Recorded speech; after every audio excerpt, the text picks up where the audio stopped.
Ladies and gentlemen, it is indeed my pleasure, Mr. and Mrs. Kammes.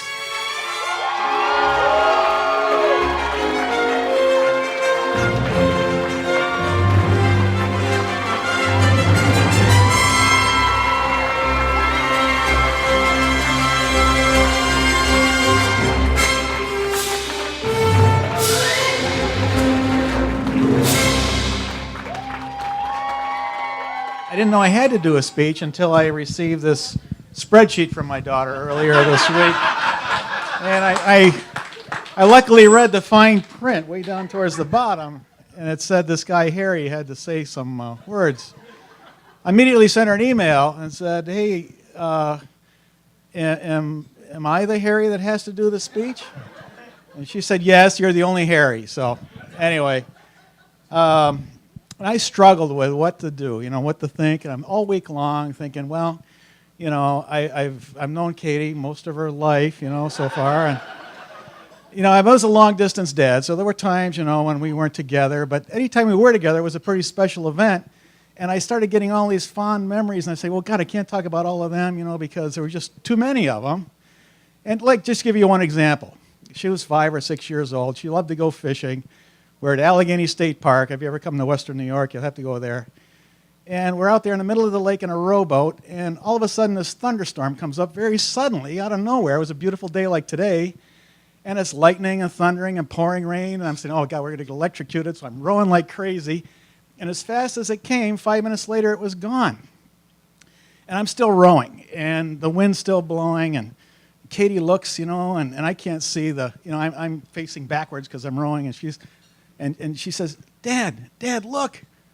And I go, what is it? Because I'm busy rowing, And she says, it's a rainbow. And I go, really? And she says, I thought they were only in cartoons. I didn't know they really existed, So but I got a million stories like that. Michael, I'll tell you some more. You could probably make some movies out of them, but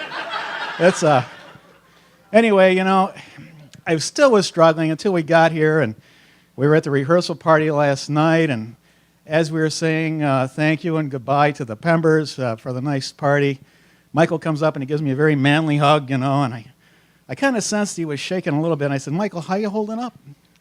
He says, well, I'm getting a little concerned, and he says, a little bit worried about everything going right tomorrow, and a little bit nervous and anxious. And I just said something like, off the cuff that, oh, hold up, just, don't worry, things will get better, just hang in there, it'll work fine. And I still didn't know until this morning, and years ago, I don't want to get too serious now, but years ago I started reading the Bible a little bit, and I got into a habit of doing it every day in the morning. And this morning I'm sitting there reading it, and it was one of those passages in the gospel where Jesus was telling people not to worry, because you can't fix anything by worrying. And I thought, well, Michael was worried last night. Maybe I can say something about that, and then if you read it on further, and their vows kind of said it tonight too, that they're going to really lean on each other and trust each other, and there's going to be times, and I could tell you another 100 stories about me being in foreign countries when bad things were happening because of my job, and thinking I'd never go home again and never see my family again, and you get this really alone feeling. So there's going to be times when Katie might not be there, Michael, and Katie, there's going to be times when Michael might not be there. And you need somebody else in your life to hold you up. And you got to realize that's God. You got to put your trust in God, invite him into your life, and ask him to help you and be there with you. And believe it or not, you'll get peace of mind. And peace of mind, I think you all know, is the most wonderful thing in the world. It's the absence of fear, the absence of anxiety, the absence of being nervous. And no matter what kind of situation you're in, that'll get you through. So I'd just like to end by saying, Katie and Michael, God be with you today and the rest of your lives, and God be with everyone here tonight. And that's it. Thank you very much. I'd like to read a Thanksgiving of Grace that was written a long time ago by a famous author by the name of Robert Louis Stevenson. Thank you for the places in which we dwell, for the love that unites us all, and for the peace accordeth us this day. Give us hope which we expect on the morrow, for the health, the work, the food, the bright skies, that make our lives delightful.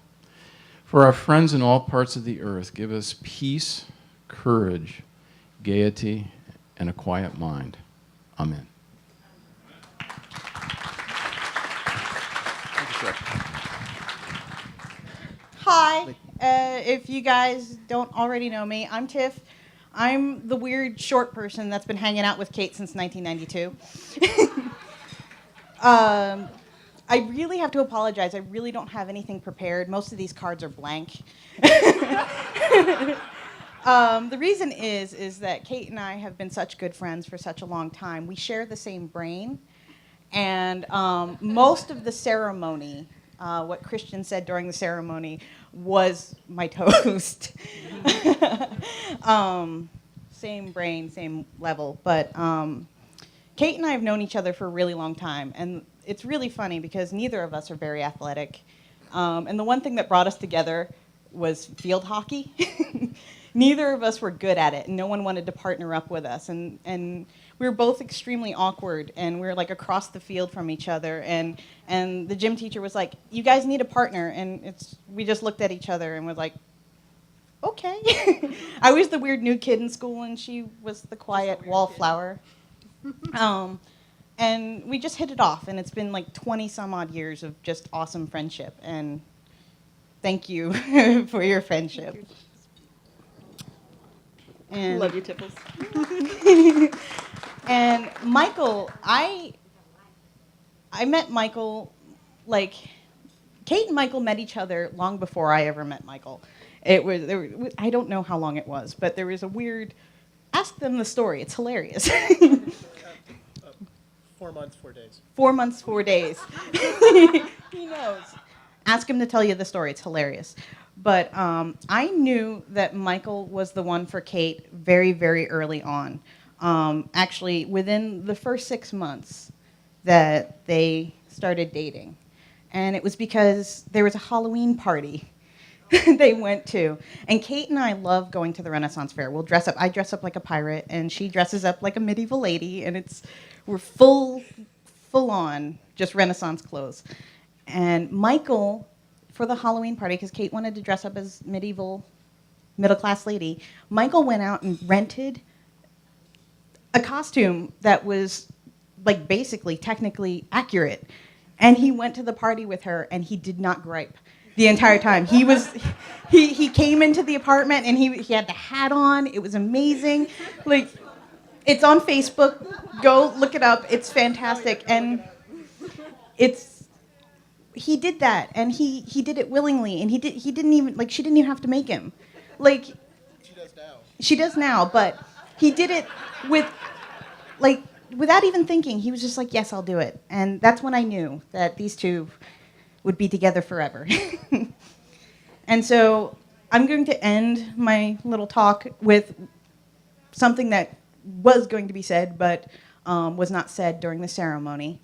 Kate and Michael, treasure your love. Thank you.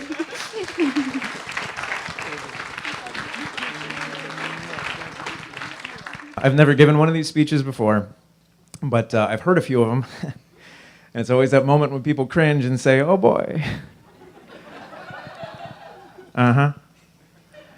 Because I know enough about Michael and about myself that, it probably could go that way, but that's not going to happen for two reasons. One, I'm way more boring than that. And two, he's earned it. What do I mean by that? Well, he's seen me at my worst. And I've seen him at his worst, or close to it. But he's definitely been there for me. He's not the kind of guy you mark by recounting moments when he's been human, because we've all been there. This is his day and Kate's, and this is about more than his human traits. See, I've been married, and it was amazing. To this day, I wouldn't trade a second of it. To have someone you can turn to every day and not be at your best, but to strive to be at your best and to have them know that. For them to forgive your more human traits and accept them as part of what make your excellent gifts all the more impressive, that's what we desire. And here he is, endeavoring along that path. I mean, we search and search for someone to make us whole, to bring out the best in us. Someone who, when we're around them, make us long to be better people, sometimes in spite of ourselves. Kate, I've known Michael for a long time, and unlike me, he has always strived to be the best version of himself. When I was at the lowest point in my life, he's the one who was there for me. He didn't judge or criticize or tell me to buck up. He was patient and thoughtful and an excellent listener. And despite how great he's always been, I see him now as the best version of himself, and you did that. For how generous and loving he's always been to me, I've always hoped that he would someday find someone who could match him, someone who brought out the best version of a person who was already so caring and generous and badass. And really, that's what marriage is. I mean, yeah, it's love and commitment and patience and all those very important things, but it's primarily about being with the person who makes you the best version of you and who understands and forgives the moments you don't get there. And I know I haven't known you very long, Kate, but I know you do this for Michael, and I sense that he does that for you. It's a beautiful thing to see, and while this relationship is predominantly about making each other happy, that happiness and understanding reaches all of us, and selfishly, me. So thank you for making me happy, but most importantly, thank you for making my best friend happy, because he deserves it. And while neither of you may always be at your best, just remember that you're both always trying to be, and that very few other people will ever look so attractive while doing it. And with that, ladies and gentlemen, let's raise a glass to Michael and Kate, for he is the half part of a blessed man, left to be finished by such as she, and she a fair divided excellence, whose fullness of perfection lies in him. Salud.